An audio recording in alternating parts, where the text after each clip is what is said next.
जय हिंद दोस्तों, स्वागत है आपके अपने YouTube चैनल एग्जाम स्टडी 99 पर। आज हम यूपी पैट का प्रैक्टिस सेट लेकर आए हैं, जिसमें हम सामान्य अध्ययन के सभी महत्वपूर्ण प्रश्नों को देखेंगे।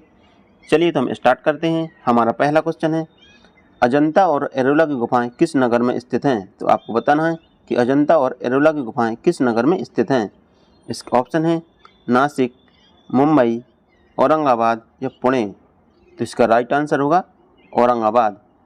अजंता और एलोरा की गुफाएं महाराष्ट्र के औरंगाबाद जिले में स्थित हैं। इनका निर्माण राष्ट्रकूट नरेश कृष्ण प्रथम के द्वारा कराया गया था। तो इसका राइट आंसर ऑप्शन सी होगा। हमारा अगला क्वेश्चन है, अजंता की गुफाएं निम्नलिखित में से किससे संबंधित हैं? तो आपको बताना है कि जो अजंता की गुफाएं वो निम्नलिखित में से किससे संबंधित हैं। इनके ऑप्शन है रामायण, महाभारत, जातक कथाओं या पंचतंत्र कहानियाँ। तो इसका राइट आंसर होगा जातक कथाओं। अजंता की गुफाएं वो जातक कथाओं से संबंधित हैं। तो इसका राइट आंसर ऑप्शन सी होगा। हमारा अगला क्वेश्चन है, कोणार्क का सूर्य मंदिर किसने बनवाया था? तो आपको बताना है कि कोणार्क का सूर्य मंदिर है वो किसने बनवाया था।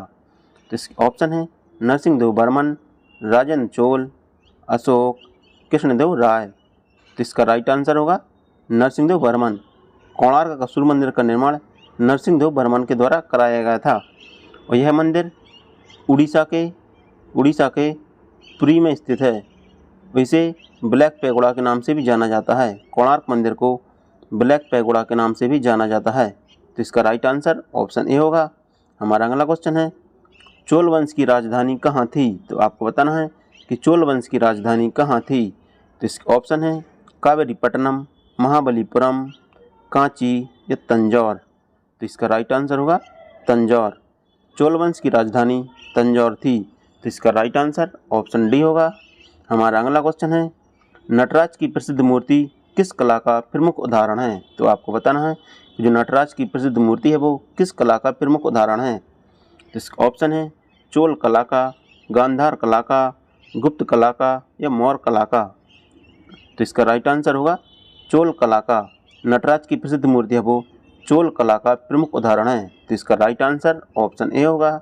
हमारा अगला क्वेश्चन है, जिसके शासनकाल में गुरु नानक देव ने सिख धर्म की स्थापना की थी वह कौन था? तो आपको बताना है कि जिसके शासनकाल में गुरु नानक देव ने सिख धर्म की स्थापना की थी वह कौन सा शासक था। तो इसका ऑप्शन है फिरोज तुगलक, हुमायूं, बाबर या सिकंदर लोधी। तो इसका राइट आंसर होगा सिकंदर लोधी। सिकंदर लोधी के शासनकाल में गुरु नानक देव ने सिख धर्म की स्थापना की थी। तो इसका राइट आंसर ऑप्शन डी होगा, सिकंदर लोधी। हमारा अगला क्वेश्चन है, राग गोविंद के रचनाकार हैं। तो आपको बताना है कि राग गोविंद के रचनाकार कौन हैं। इसका ऑप्शन है मीराबाई, नरहरि, सूरदास या रसखान। तो इसका राइट आंसर होगा मीराबाई। राग गोविंद के रचनाकार मीराबाई हैं। तो इसका राइट आंसर ऑप्शन ए होगा।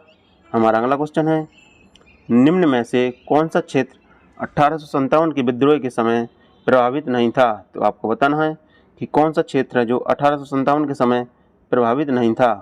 तो इसका ऑप्शन है झांसी, जगदीशपुर, लखनऊ या चित्तौड़। तो इसका राइट आंसर होगा चित्तौड़। चित्तौड़ था जो 1857 के विद्रोह के समय प्रभावित नहीं हुआ था। बाकी झांसी, जगदीशपुर और लखनऊ प्रभावित हुए थे। झांसी में रानी लक्ष्मीबाई ने नेतृत्व किया था। किसने? रानी लक्ष्मीबाई ने नेतृत्व किया था। जगदीशपुर में कुंवर सिंह ने नेतृत्व किया था और लखनऊ में बेगम हजरत महल ने नेतृत्व किया था। बेगम हजरत महल ने नेतृत्व किया था। हमारा अगला क्वेश्चन है, निम्न में से कौन राज्य सूची में है? तो आपको बताना है कि कौन सा है जो राज्य सूची से संबंधित है। तो इसका ऑप्शन है रेलवे पुलिस, निगम कर, जनगणना, आर्थिक एवं सामाजिक नियोजन। तो इसका राइट आंसर होगा रेलवे पुलिस। रेलवे पुलिस है जो राज्य सूची से संबंधित है। तो इसका राइट आंसर ऑप्शन ए होगा। निगम कर और जनगणना यह संघ सूची का विषय है। और आर्थिक एवं सामाजिक नियोजन यह समवर्ती सूची का विषय है। तो इसका राइट आंसर होगा रेलवे पुलिस। हमारा अगला क्वेश्चन है, भारतीय संविधान में कितनी अनुसूचियां हैं? तो आपको बताना है कि भारतीय संविधान में कितनी अनुसूचियां हैं। तो इसके ऑप्शन है 12, 16, 8 या 10? तो इसका राइट आंसर होगा 12। वर्तमान में भारतीय संविधान में 12 अनुसूचियां हैं, तो इसका राइट आंसर ऑप्शन ए होगा। और संविधान के निर्माण के समय भारतीय संविधान में 8 अनुसूचियां थीं। कितनी? 8 अनुसूचियां थीं, जिसमें बाद में संविधान में संशोधन किया गया, जिसमें 9वीं, 10वीं, 11वीं और 12वीं अनुसूची जोड़ी गई, जिससे वर्तमान में 12 अनुसूची हैं। तो इसका राइट आंसर ऑप्शन ए होगा। हमारा अगला क्वेश्चन है, समाजवादी शब्द उद्देशिका में जोड़ा गया था। तो आपको बताना है जो समाजवादी शब्द है वो उद्देशिका में कब जोड़ा गया था। तो इसका ऑप्शन है 41वें संविधान संशोधन द्वारा, 42वें संविधान संशोधन द्वारा, 44वें संविधान संशोधन द्वारा या 76वें संविधान संशोधन द्वारा। तो इसका राइट आंसर होगा 42वें संविधान संशोधन के द्वारा उद्देशिका में समाजवादी शब्द जोड़ा गया था। और 42वां संविधान संशोधन 1976 में हुआ था, 1976 में हुआ था। तो इसका राइट आंसर ऑप्शन बी होगा।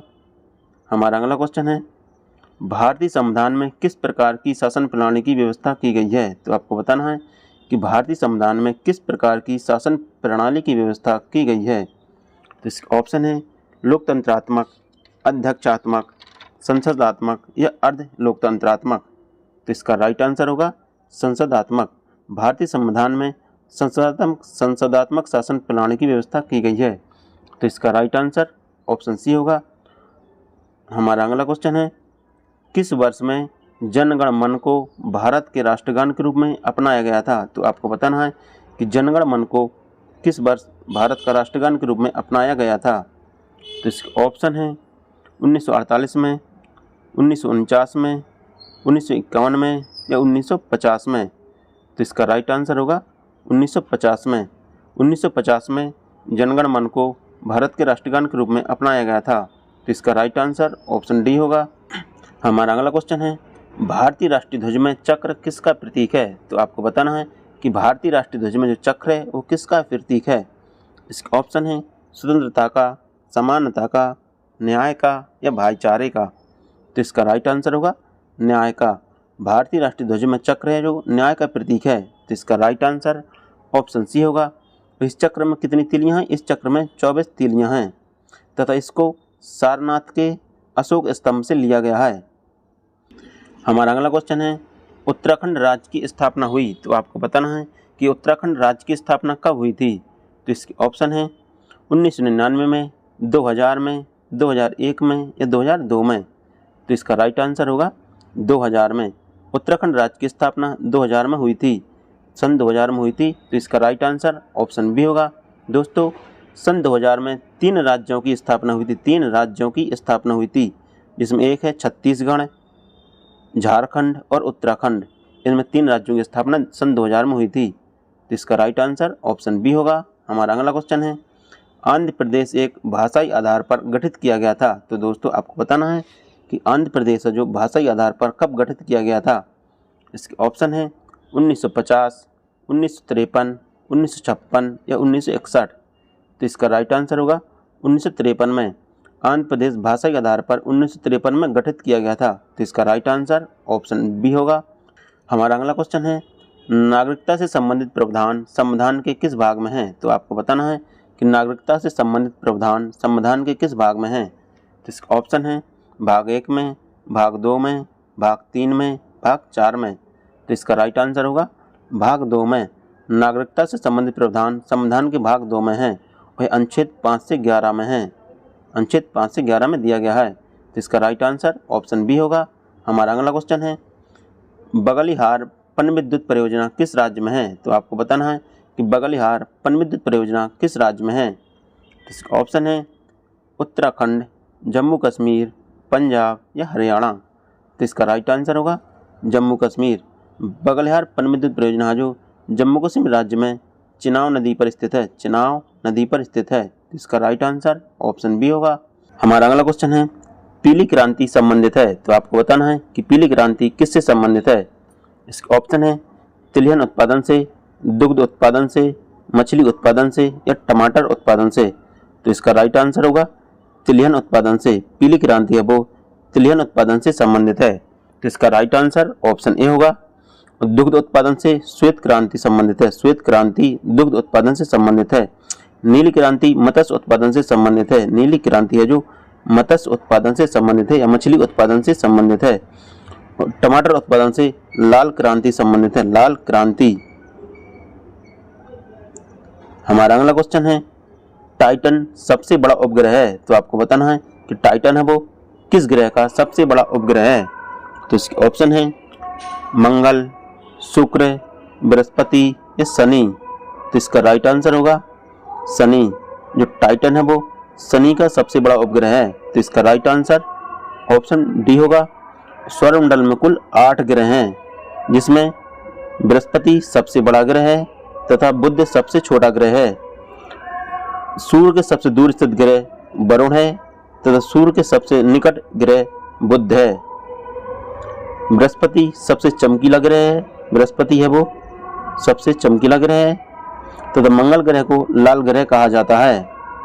हमारा अगला क्वेश्चन है सौरमंडल में सूर्य के सबसे दूर स्थित ग्रह है। तो आपको बताना है कि सौरमंडल में सूर्य के सबसे दूर स्थित ग्रह कौन सा है। तो इसका ऑप्शन है यम, वरुण, अरुण या शनि। तो इसका राइट आंसर होगा वरुण। सौरमंडल में सूर्य के सबसे दूर स्थित ग्रह वरुण है। तो इसका राइट आंसर ऑप्शन बी होगा। हमारा अगला क्वेश्चन है नरसिम्हन समिति का संबंध है। तो आपको बताना है कि नरसिम्हन समिति का संबंध किससे है। तो इसका ऑप्शन है उच्च शिक्षा सुधार से, कर संचार सुधार से, बैंकिंग संचार सुधार से, नियोजन सुधार से। तो इसका राइट आंसर होगा बैंकिंग संचार सुधार से। नरसिम्हन समिति का संबंध बैंकिंग संचार सुधार से है। तो इसका राइट आंसर ऑप्शन सी होगा। हमारा अगला क्वेश्चन है पंजाब नेशनल बैंक में विलय होने वाला पहला वाणिज्यिक बैंक कौन था। तो आपको बताना है कि पंजाब नेशनल बैंक में विलय होने वाला पहला वाणिज्यिक बैंक कौन था। तो इसका ऑप्शन है bank of India, new bank of India, Bharatiya overseas bank, oriental bank of commerce. तो इसका राइट आंसर होगा new bank of India. Punjab national bank में विलय होने वाला पहला वाणिज्यिक bank new bank of India था और इसका विलय 1993 ईस्वी में किया गया था। तो इसका राइट आंसर ऑप्शन बी होगा। हमारा अगला क्वेश्चन है भारतीय लघु उद्योग विकास बैंक सिडबी का मुख्यालय कहाँ स्थित है। तो आपको बताना है कि भारतीय लघु उद्योग विकास बैंक सिडबी का मुख्यालय कहाँ है। तो इसके ऑप्शन है कानपुर, गाजियाबाद, लखनऊ या वाराणसी। तो इसका राइट आंसर होगा लखनऊ। सिडबी का मुख्यालय लखनऊ में है। तो इसका राइट आंसर ऑप्शन सी होगा। हमारा अगला क्वेश्चन है नाबार्ड बैंक का मुख्यालय कहाँ है। तो आपको बताना है कि नाबार्ड बैंक का मुख्यालय कहाँ है। तो इसका ऑप्शन है भोपाल, लखनऊ, मुंबई या दिल्ली। तो इसका राइट आंसर होगा मुंबई। नाबार्ड बैंक का मुख्यालय मुंबई में है। तो इसका राइट आंसर ऑप्शन सी होगा। और नाबार्ड बैंक की स्थापना 1982 ईस्वी में की गई थी। तो इसका राइट आंसर ऑप्शन सी होगा।